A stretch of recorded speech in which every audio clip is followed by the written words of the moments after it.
All right. All right. Hey, guys. Happy Friday. It is Fire Friday. Today is Friday, December 8th. So holiday edition, moving into that time of the year. We are so excited that you guys are here. And we are, as we always do on Fire Fridays, we're going to be talking about agent attraction.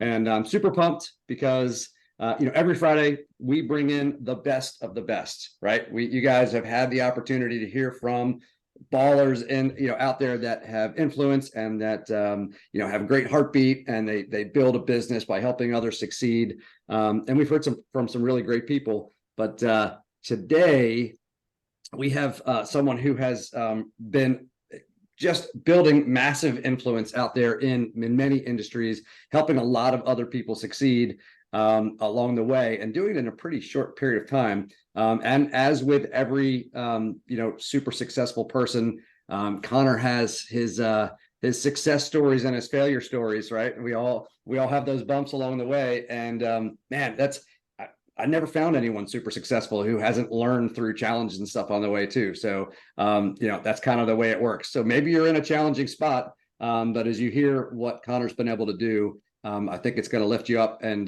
give you some direction. So Conor, my friend, man, it's been so fun getting to know you. I love your heartbeat. I love your approach on things. You and I share a lot of values in common. But it sure has been fun watching you just make an awesome outcome out of the opportunity here at eXp. So I'm pumped you're here. I'm glad that our people get to hear from you. I'm going to turn it over to you and let you just run with it, brother. So thank you, man, for being here. I appreciate you. And you are muted. He's new at this. He's new at this whole thing. I've never done a Zoom call. I was just saying, thank you for having me on here, guys. And it's, good to be on here. And I just want to say how grateful I am for you, Dave, because I remember when you came in, and I specifically remember you said you're going to rip the top off the company, and you did that. And the company took off right when Dave came in. So I'm very grateful for what you did. And you guys should be grateful to have him as a great leader above you. But I'm going to talk fast. The first lesson I want to give you guys is walk fast, talk fast, read fast, write fast, because the faster you do things, the faster you're going to get to your goals. And I learned a long time ago, speed of implementation is a difference maker when everything else is held constant. So if everybody has all the same information, same business model, those who put the most conviction, energy, and emotion into what they're doing over the most condensed time range are going to have the most momentum and have the highest results. Now, quickly, I'm going to tell you my story. I'm going to give you some lessons along the way, and then I'm going to give you guys some pretty important things I wrote down here that I think are going to help you get in the right mindset going forward. But a lot of times people see the outcome, but they rarely see the runway. And my runway was quite long. I didn't just get here overnight. So kind of my story is I grew up here in Dallas, Texas. I went off to college in 2003. I had played sports most of my life. I played football, baseball, basketball, lacrosse. Just like Dave, we kind of connected because we both played lacrosse.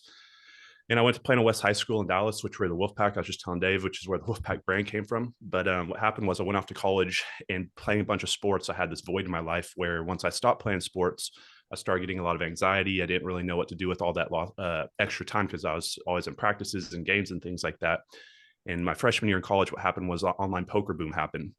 Some of you guys remember Chris Moneymaker back in the day when he put $40 into a satellite tournament on the internet.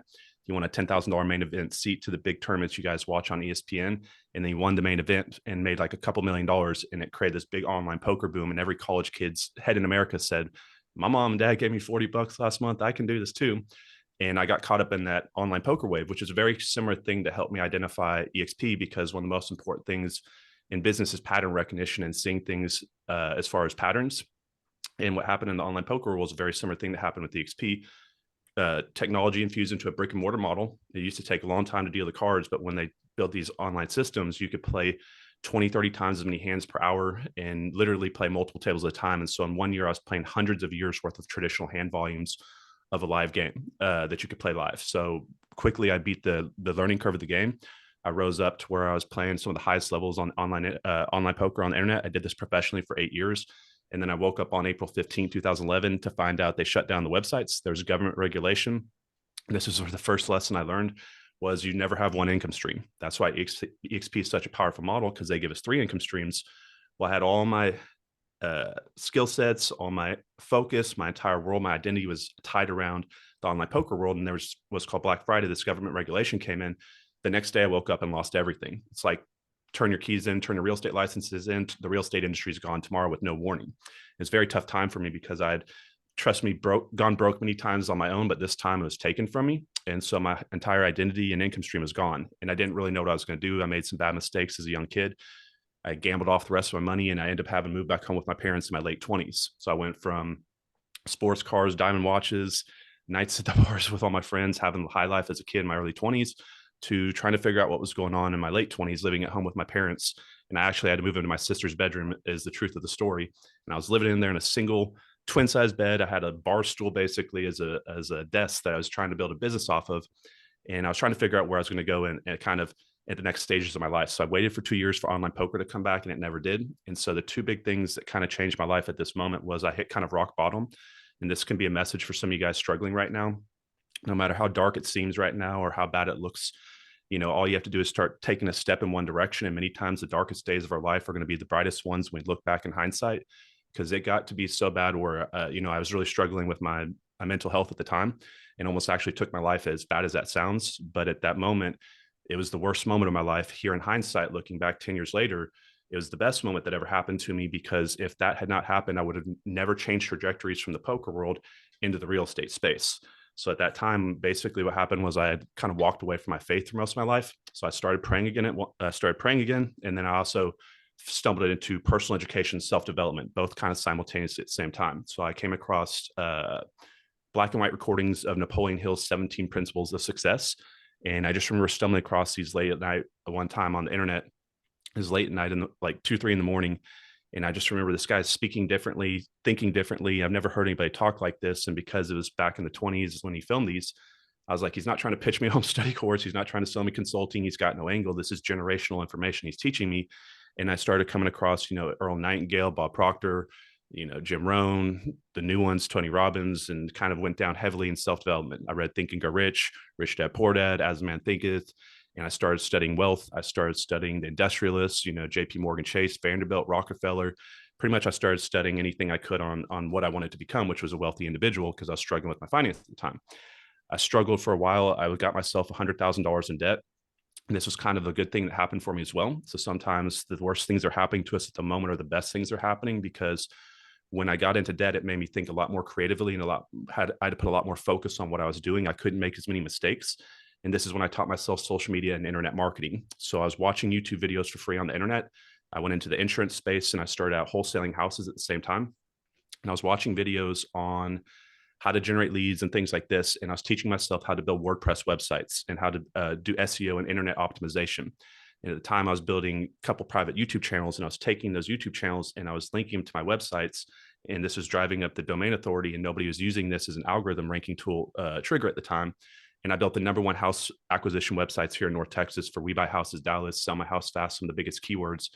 And I started generating a lot of leads. And I went from $100,000 in debt to sometimes doing $100,000 a week in wholesale transactions and came out of it pretty quickly. And all this had to do with, a lot of, I'm condensing things down for you guys, but this is a multi-year journey during this process where I was teaching myself these skill sets and kind of struggling out of this. So then I went on to become a full-time real estate investment company here in DFW, started out wholesaling. Then I went into flipping properties. We're doing 8 to 12 at a time. Then I started buying rental properties. I realized it was residual. It wasn't as much passive as I wanted, and it wasn't as scalable as I wanted, which is why I partly identified the eXp opportunity, because it has a lot more leverage and scalability to it.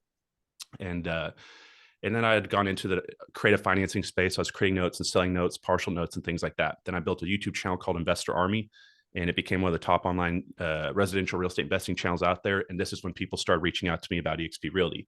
And I started getting it all across the country. Hey, have you heard of eXp? Have you heard of eXp? All that type of stuff that we're used to, right? And basically, I wasn't a licensed real estate agent at the time. I was successful in the investing business, but I wasn't licensed. And so for like 2 years, I blew everybody off. And what happened was I was speaking at an event in Mississippi, and Rob Flick was speaking at that same event. And I got put into a speaker's house with Rob for like 3 days. And it was like almost midnight. And I remember Rob walks in the door. I don't know who this guy is. We're sitting there in the living room. It's kind of like surreal looking back. He comes in, he's like talking to us, what are you guys doing? I told him what I was going to speak on, which was YouTube and social media. And he's like, well, I'm here to speak on eXp. And I was like, oh crap, right? Like, let me see if I can, Rob, it's getting a little late, tired and need to go to bed. it's good that you're going to talk on that, but it's like I could call it a night, basically. And then so I basically tried to not pay attention, obviously, but then he tells me who he was, that he was one of the top leaders in Keller Williams history. So I was like, I'll give him a little bit of time. Then he pulled out the clouds and he started showing me that he was making, 6 figures a month in reoccurring income.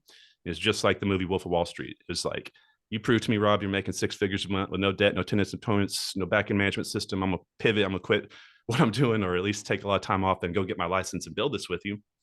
And that's what happened. So he basically proved to me he was making that type of money, and I went out and got licensed. I joined eXp Rise December 2018 started. I recruited, I think, around 40 people or so my first year. It turned into 150 or so. Then we doubled to 300 next year, doubled to 600 the next year, went to 1,600 the following year after that.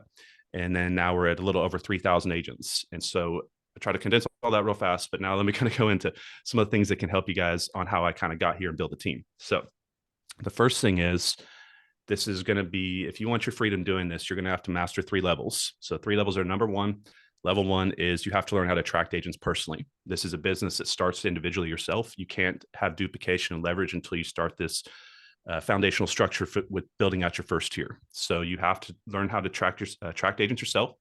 2 different types of main strategies: proactive and reactive. Proactive is your individual time reaching out to somebody, sending people messages on social media, contacting them directly, going to networking events, starting conversations with agents you're doing deals with on the other end of the transaction. Those are proactive strategies. And then you have reactive strategies, where reactive strategies, meaning you're placing something out there like a YouTube video or content where people are going to come across this and react to it.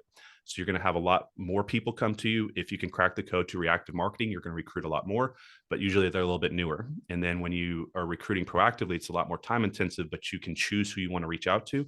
And you can go after any partner that you choose: brokers, team leaders, top influencers, and so on. So there's some benefits for both ways. So number 1 is you have to learn how to attract agents. Now that you have a front line built out, how do you create duplication? Level 2 is you have to teach your partners how to attract agents. So the things that you did, you want to teach them how to do it too. So we work 3 lists: a hot market list, warm market list, and cold market list. So hot market list is going to be a list of pre-existing relationships that we usually call a warm market list when you hear warm and cold. I created a separate list called a warm market list. This is the referral list. This can be friends, family, title companies, mortgage brokers, contractors, investors, anybody that you know that could give you a warm handoff to anybody that would be an agent. And many times this is one of the best ways to get into close dialogue with top producers and some of the biggest players that you guys could potentially bring into your organization, is that warm handoff. And it doesn't necessarily have to be a real estate professional. Just how many agents in the world and how many people, know these agents, they're going to be able to connect you. And then the cold market list is working leads that are unknown relationships at the time. And this is a warm to cold market business. So everybody's going to come in. They're going to have a database of pre-existing relationships that they have. It's a finite list. They're going to go through it sometimes the first day, sometimes first week or month. Rarely does anybody make it about 6 months or longer with a warm market list or a hot market list. So then you're going to have to start working cold market strategies. So level 2 is you have to teach your agents how to recruit. And then to have your freedom, you have to teach those agents that you just taught how to recruit to teach them how to teach their agents how to recruit. And that's the leadership side of things. So if you can recruit, teach to recruit, and teach how to recruit, what's going to happen is you're going to build businesses within your organization that grow and scale on their own, if that makes sense a little bit.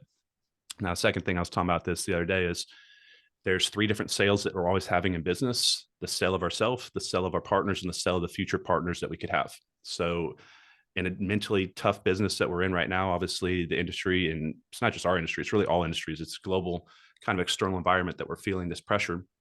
It's very tough to stay in the right mindset and, keeping your mind straight and keeping your belief systems high. And if we don't have belief in ourselves and belief in what we're doing, those 2 things in conjunction with each other create the energy to go out there and take on risk.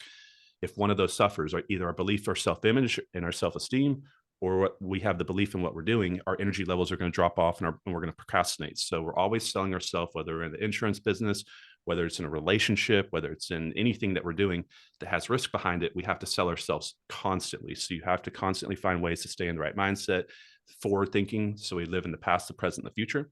If you're setting goals and you're thinking forward and you're thinking progressive thoughts, you're going to live happy, emotionally, have these strong emotional patterns. But if you're living in the past victories or past losses, you're going to struggle. You're going to have stress, anxiety. So always set goals, always think forward. But so that's the first battlefield. The second sales battlefield that we have is we're always selling our partners and reselling our partners. I think a lot of people understand that they attract partners to a business model once, but once we know that people's emotion patterns go up and down cycle, just like market cycle, we are constantly having to resell everybody that's in the organization. Because what happens is people are like balloons. They get excited, then they deflate, then they get excited and they deflate. And the more that you can keep the air in the balloon, the more energy and output that you're going to get out of the business. So we're always trying to reach down, find out what's going on with our partners. Some are going to be on winning streaks, some are going to be on losing streaks, some have momentum, some just broke it. And so we always want to have a good pulse on what's happening inside the organization. So we got to sell ourselves, sell our partners, and then obviously sell the incoming agent class that we could have out there in the marketplace, which is just traditional agent traction that we think of.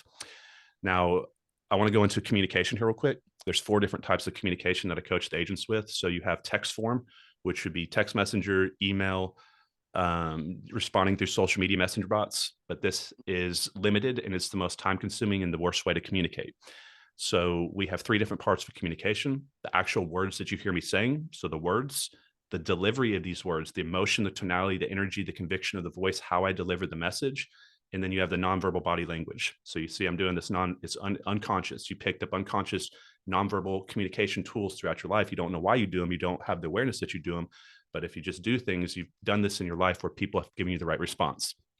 So when you think about it, if you're texting, you're losing the energy in the voice, the emotion in the voice, which is how many people sell. And also, I mean, if you think about the difference of who wins a movie role, if there's 2 twins and they get the same script, someone has to get that movie role. And it's the delivery of the words, not the words on the script, and how they did it with their facial mannerisms and body language, if that makes sense a little bit.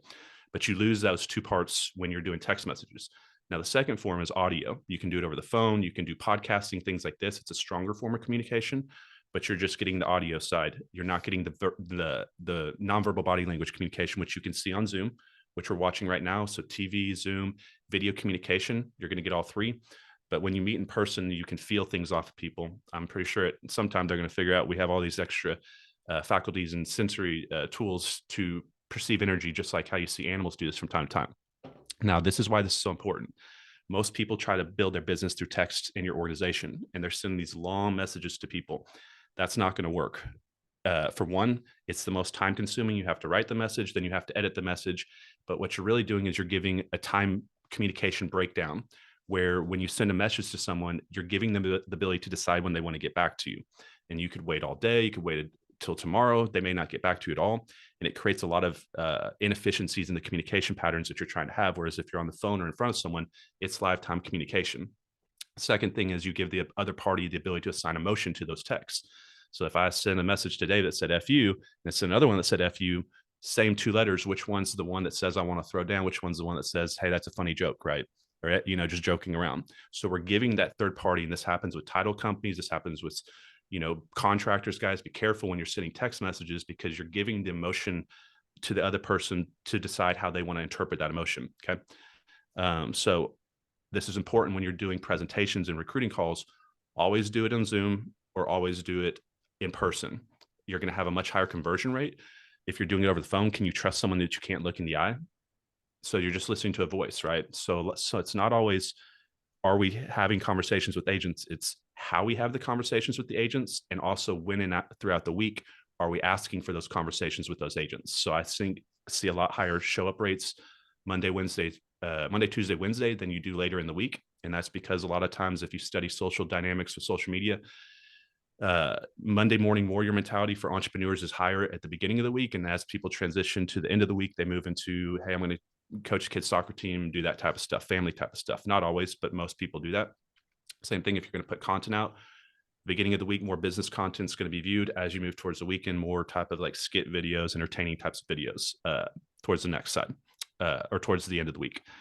Now, I want to talk about training. When you guys are going to train your agents and when you're doing calls, or you're going to do anything that's going to help your partners, I want you to think of like how anything's done that's when we don't have a knowledge set of it. You have to have a sequential order pattern to it. So if I go buy an IKEA set and I don't get the instructions, how am I going to put that together? Now I could probably try to fumble and put it together.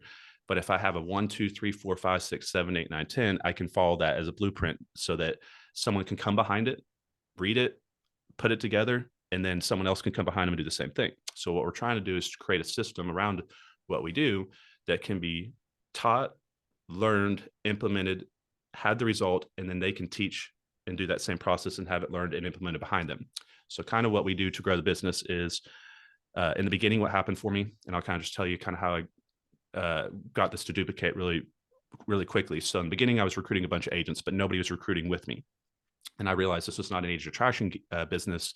This was a training, leadership, and duplication business. And so the first thing was I had recruited like 36 people and I had 51 on my team, I think, at the first 6 months. And I said, how come these agents are not attracting agents?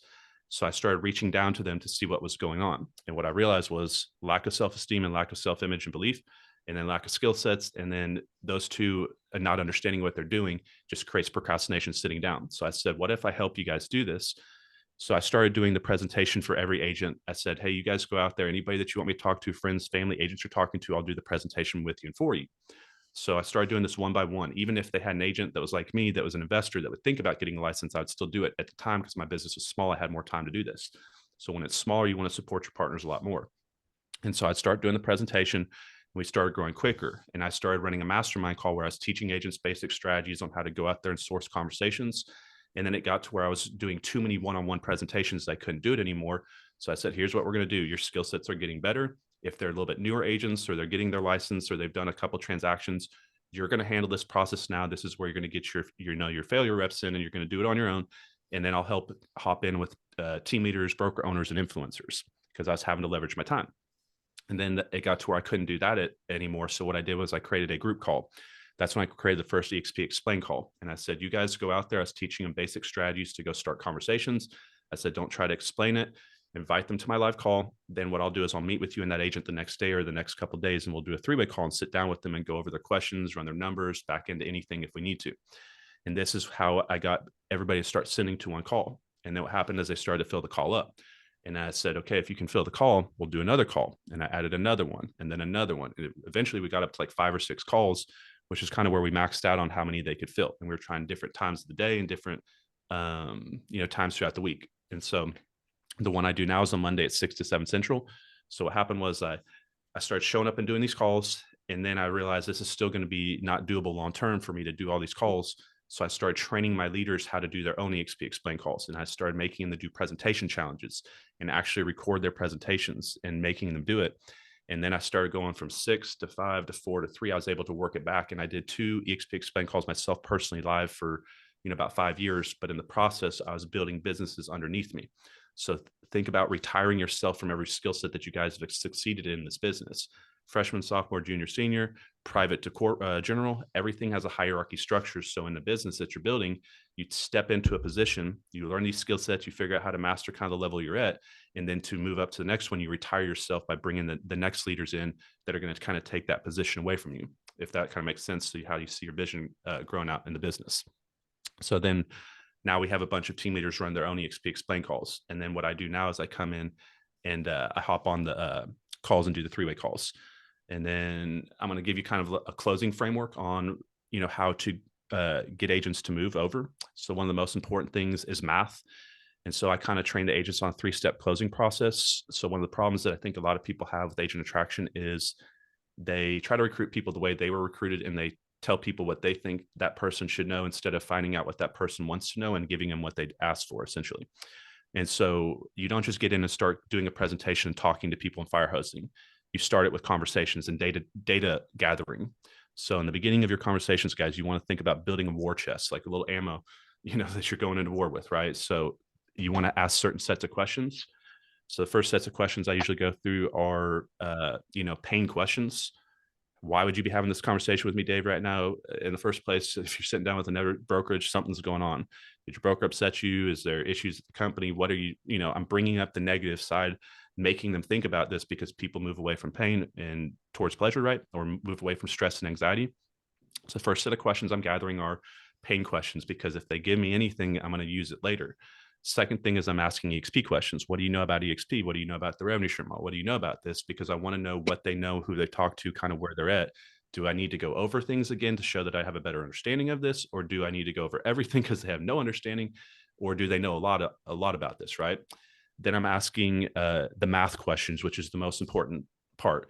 What are your caps and splits, fees, and any type of numbers? You always need to get their total sales volume and their number of transactions, because when you run their math, you're going to have to back into it using average price per transaction. So I'm gathering all the math because I'm going to run in step 2 their numbers. But I'm also, step 3 is I'm going to close with future pacing. So in the 4th step of questions I'm asking, I'm going to ask Dave, so Dave, like, you've been doing this thing for a while now, you've been having a lot of success. If you were to, or you've had some success, but you're not where you want to, but if you could turn it on, you could have the financial life that you wanted, what would you actually do? Like, let's say you could travel the world or do whatever you want with your time. Where would you go? I'm getting them to live the life that they'd have of their dream life. Would you go to Europe for 6 months? Would you coach your kid's soccer team? Would you start a nonprofit?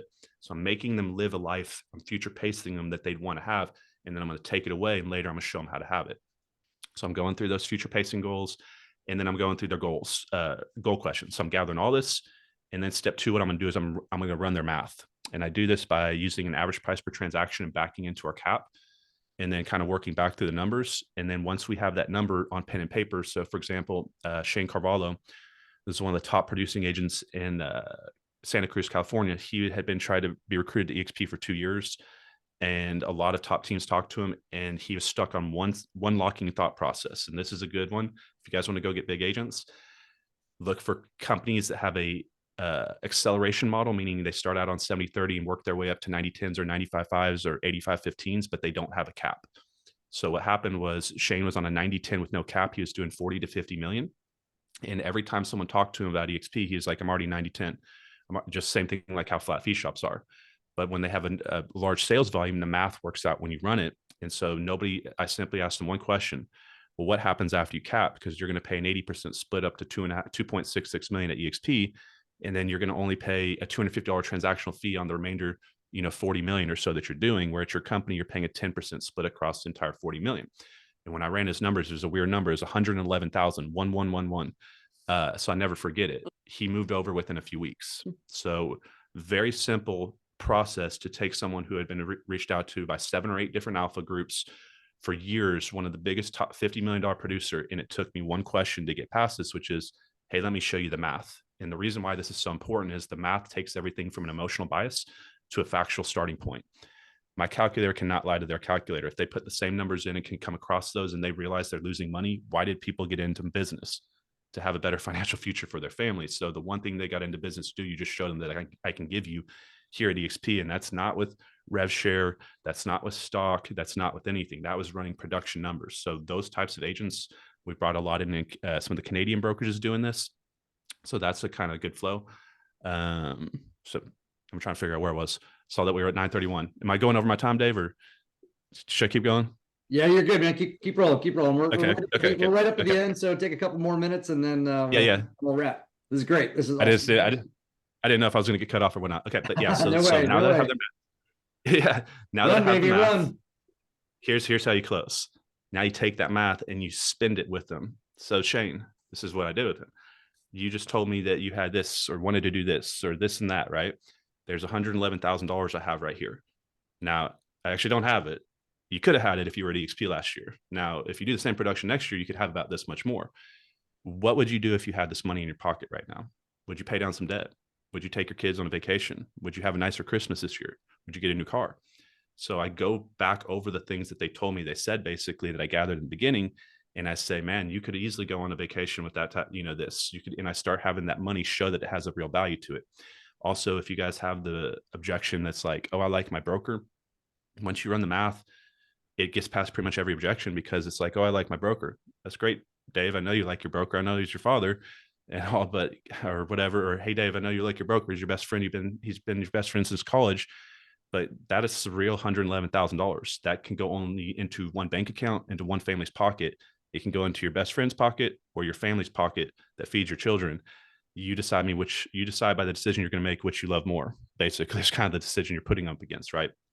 But once you have that money there, that they can run the numbers and realize it's real, and you assign it to what they said they wanted to have, the things that they could have with that, then you take it away from them. Say, well, you know how you can have those things. You know how you can get that essentially with the loss of income. And that's going to make them want to make that. It's a kind of like a compression close because people struggle with follow-up, how to get people to move.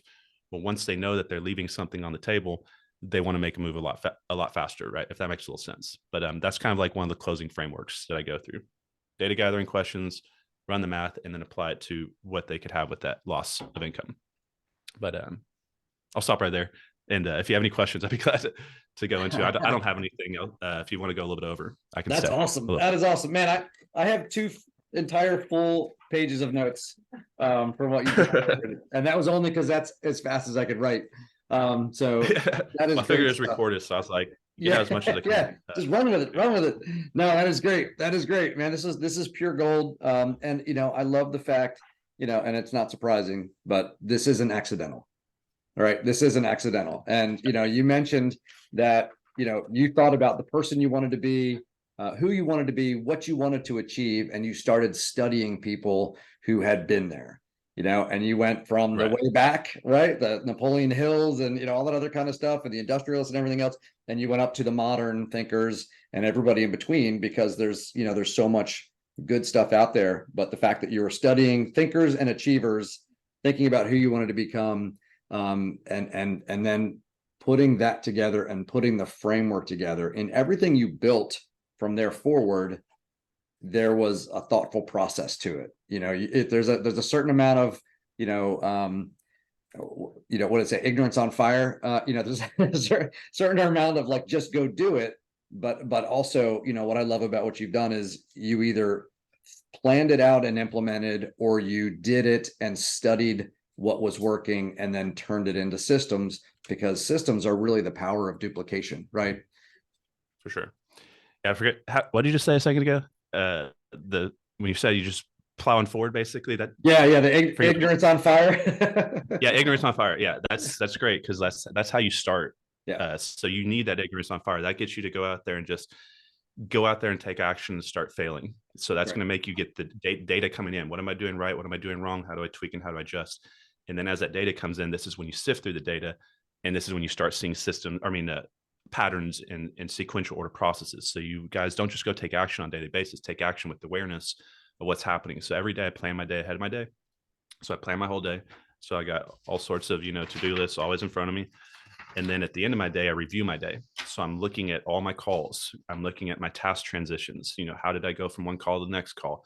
How could I have rearranged my day, and could I have done things a little better? So I'm a big believer in time efficiencies and how to get the most out of your day. And so if you take your mental activities and your physical activities and combine two at a time, so I try to teach people how to have a 30-hour day, which is you can't do two physical activities at one time. Like you can't go hang up your Christmas lights and then go to the gym at the same time. Mm-hmm. But you can hang up your Christmas lights and listen to a podcast, or you can go to the gym and listen to an audiobook. So if you take 1 hour that you do individually, like reading a book, and you want to go in the gym and combine them, you picked up an hour a day. So if you do that 6 hours a day, you picked up a 30-hour day. Yeah. So I'm a big believer in your kind of time efficiencies. And the last thing is, you guys probably see, you don't see it on my wall right here. I have visual goals and reminders all over the place. So I have all my goals in front of me, right in front of my desk at all times. I have, all the most important buzzwords. And like back in the day when I was kind of getting off the ground heavily into personal education, I took all those big names, the Rockefellers. I even had people like Bruce Lee and Arnold Schwarzenegger and Vanderbilt, like pretty much everybody. And I put their faces up in my room all around me, because I wanted to say, these are men and women just like myself. If they figured it out in their lifetime, I can do it in my lifetime. And it was just constantly a visual reminder. So what you guys need to do is you need to have your biggest goals on your cell phone on the front of it. You should have your goals on your mirror in your bathroom when you get up, just some sticky notes, reminders of what your goals are, by your refrigerator, where your television is on the side of your TV. Every single thing, anywhere in your life where you procrastinate or waste time, put reminders visually, your steering wheel, because the more you think about what you want to have, the more likely you are to have it. And what happens is, why we take time off and break momentum and start and stop with a lot of things in business, is because of lack of focus and out of sight, out of mind. And then if you don't have it in front of you, what's being put in front of you is what's decided to be thought for you, which is all over the media and all over social media: fear, anger, hate, division, how to tell you you're never going to be worth anything, you can't do it, work a job. This is what's out there, the message. Whereas I didn't want to have that message, so I shut that message off, and I developed my own message, which is, I can do anything I want to do. I am going to become who I want to be. I don't care what's happening around me. The external environment doesn't affect my future. My internal thought process does. And I'm going to stay on my vision and my focus no matter what's happening around me. And I think it's a good mindset for you guys to adopt, during this tough external situation that we're in. But I'm a lot more bullish, I think, next year than a lot of people on the market. I think we're going to have a probably better year than a lot of people think. So I would have some hope and faith, guys, that next year is going to be better. And so also always treat the future as if it's going to be the best future that you can have, because a lot of times we self-defeat ourselves by thinking forward and creating a belief system that's not real. Think about like when the pandemic took off in 2020 and how many people were like the world's over. And then all of a sudden we saw the most explosive market possible and a lot of Right. people missed it. Yeah. That could happen next year when they drop rates. And a lot of people think they're going to drop rates. So, but you got to start now. Planes don't take off, rockets don't take off without a lot of energy and a runway. So you can, if the market takes off in the spring and summer, start building momentum then. Right now, you need to increase your work ethic, study 2023, where the mistakes that you made, some of the failures, and then also just don't beat yourself up so bad, guys. It's a tough year for everybody. And just be proud of yourself that you survived through it, because I think I saw something that this is the worst real estate year in 40 years. Right. And if you guys are still here with the fingers and the toes and the legs and the arms moving, life is good and always a better year.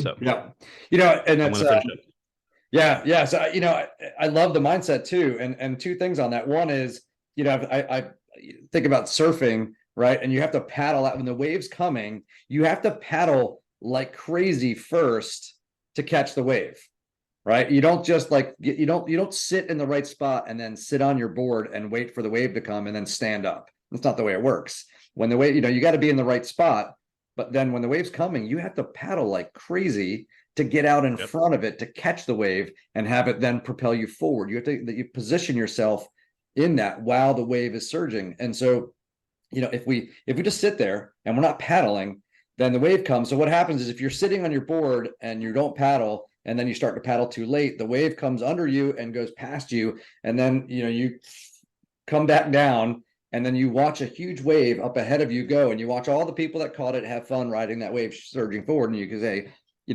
don't want to say I wish I did. You want to say you don't want to say I wish I did. You want to say I'm glad I did. So 100%.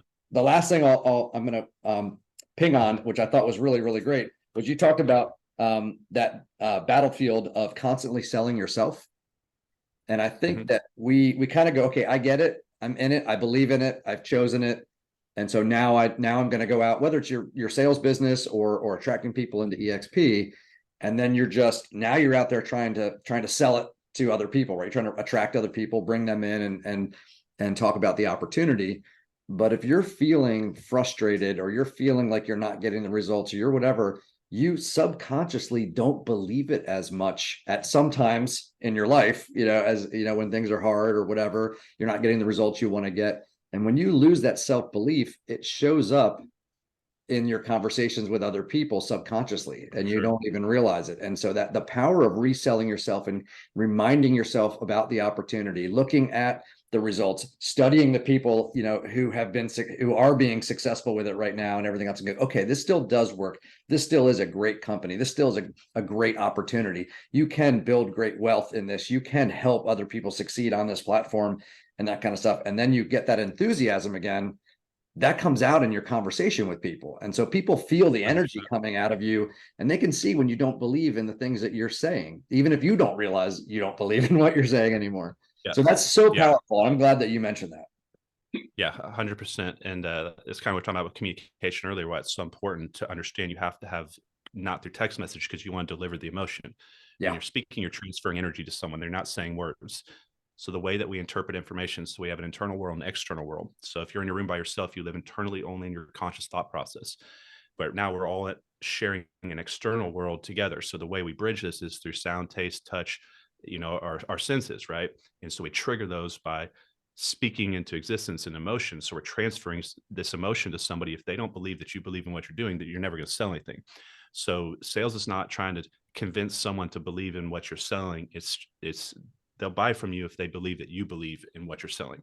If that makes sense a little bit. It doesn't really matter if they believe in it yet, but if they know that you believe in your product, they're way more likely to buy from you. Now, the toughest thing you're going to do is to sell yourself when it doesn't look like any futures available for you at the time. So I was sitting at home in my room by myself, overweight, spiritually bankrupt, financially bankrupt, emotionally bankrupt, relationships, had none, didn't think a girl would look at me, hated my life in every way, didn't even want to be here. And I was living at home with my parents, stuck in a little room. I had to convince myself that my best days weren't behind me, and that my future is still one that I could have, and that could be better than my past. And this is where the selling of ourselves is so important, that the future that you could have is not going to be evident at the present moment. It's going to seem unattainable. It's going to seem like it can never happen. But if you don't believe that it could happen, you never take that first step into actually making it happen. So the first thing is set these big, massive goals that make you feel uncomfortable, that they should not be able to be achieved. But anything that's been done in the world that we look at from the external side looking in that says, wow, that's impressive, it didn't seem that it could be done when that person started that path from the beginning of that path. So you have to set an unachievable goal and then achieve it. And that sounds weird, but along the path, it's going to become a lot more achievable as you start to move towards the light. It's going to, like a train light, light in a tunnel, it starts to get bigger and brighter. And you start to realize you're going the right direction. But I want you guys to know that you're special.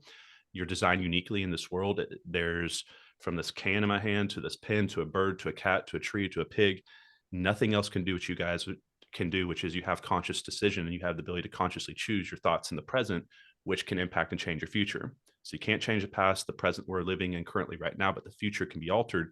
And the only way you get what you want, the house that you want, the car that you want, the relationships that you want, everything that you don't currently have in the present, it can only come from one place. It has to come from the future. It cannot come from any other place.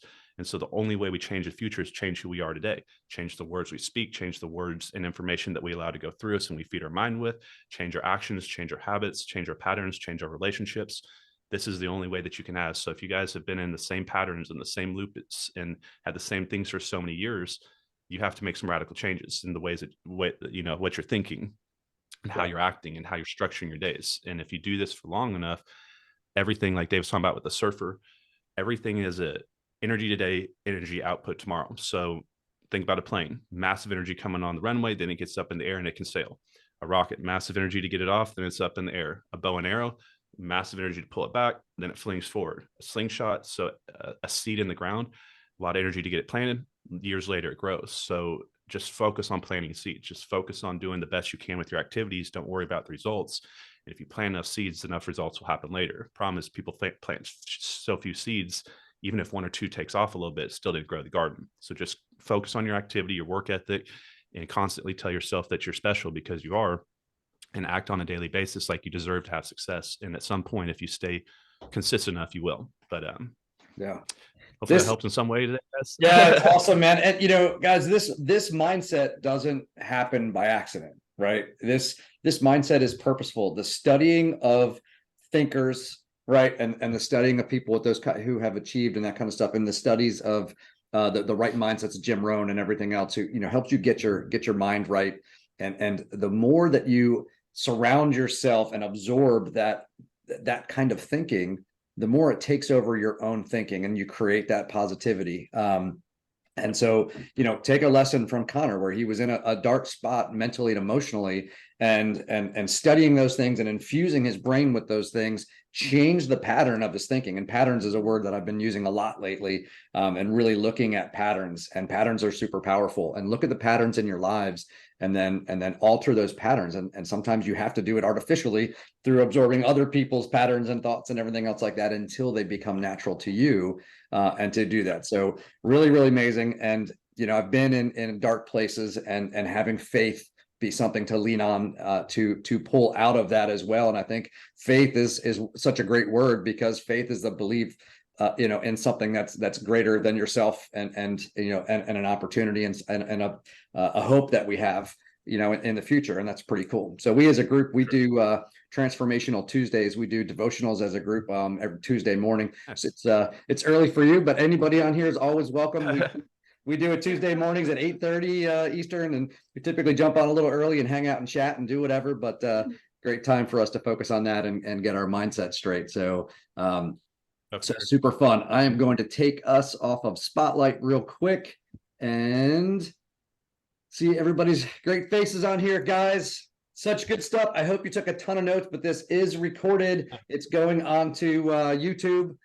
So you guys will be able to go there and snag it and go back and listen to it 100 times. Share this with somebody, guys. Somebody needs to hear this message. There you have people out there that need to hear this message. There's so much opportunity. This is an incredible platform to do it. And we have the collaboration that's here, people like Conor, and all the other folks that have come on who are willing to just freely spill all the nuggets. Like, here's what I do. Here's how to go do it.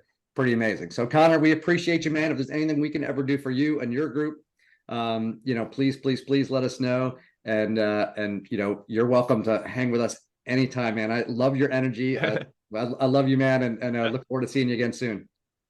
Yeah, no, just grateful for you, Dave. As I just told you when you came in, it pumped me up because I remember we had some. I don't need to go back into who was running the company at that time, but we had challenges. That's all what happened. But yes, I've always just been grateful for you. And I mean, if you guys want, you can send me messages on Instagram. Is the best way to get me since you don't have my number. And then I'm posting a little bit of stuff on my Conor Steinbrook YouTube channel. But if I can ever do anything to help, just reach out. If you ever get lost or anything like that, don't have to be about business. Just reach out. The world's a tough time right now, and I can tell you from how dark a spot that I was in to get here. It doesn't matter how dark a spot you guys are in right now. I promise you, as long as you believe your future's bright and you act towards it, but you can't just sit there and drift. You can't just sit there and just let the world keep beating down on you. You have to make a radical decision to get out of it. And just like Dave said, it's a plan, and work on that plan and be patient to let that plan happen. So you have aggressive patience, meaning work every day towards the goals and the future that you want, but be patient, let it happen, because it always seems like it's never going to happen. It's going to take way more time, way more money, way more effort. And it seems like it's never going to happen. Then all of a sudden it happens fast. And that's when people say that person got lucky and they're the overnight success and things like that. But you guys know you've been grinding in silence for the years, and you deserve what you get. You can get, you deserve what you have, essentially. So I just leave you with that message. I think futures are brighter than people think right now, and you can have whatever future you want, as long as you don't let all the media and all this fear out there tell you that you can't. And so tell yourself what you do want to have, and just go act on it, and go get it. There you go, guys. Aggressive patience. I love that. I love that, guys. Hey, you heard it here, and I totally agree. I think we've got an incredible year ahead of us. So don't believe the doom and gloom, guys. Start paddling. Start paddling. Be ready. Get out front. Guys, thanks so much for being here. Have an awesome weekend. We appreciate you. Conor, thanks again, buddy.